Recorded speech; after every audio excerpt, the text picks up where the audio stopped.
Hello viewers, మాది వ్యవసాయ కుటుంబం కాబట్టి పెళ్లిలో పూజారి వరుడి చేతిలో నాగలి, వధువు తల మీద చద్దన్నం పెట్టుకొని 7 అడుగులు నడిపిస్తారు.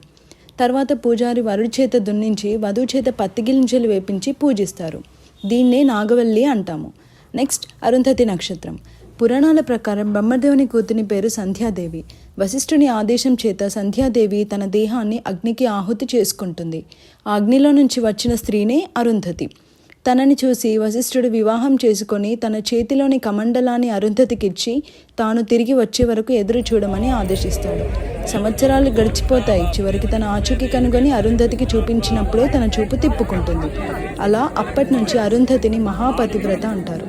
అందుకే తాళి కట్టిన వెంటనే కొత్త జంటకు అరుంధతిని చూపిస్తూ మీ బంధం కలకాలం అరుంధతి వశిష్ఠునిలా నిలిచిపోవాలని కోరుకుంటారు. ఈ వీడియో మీకు నచ్చినట్లయితే లైక్ చేయండి, షేర్ చేయండి, సబ్స్క్రైబ్ చేయండి. Thank you.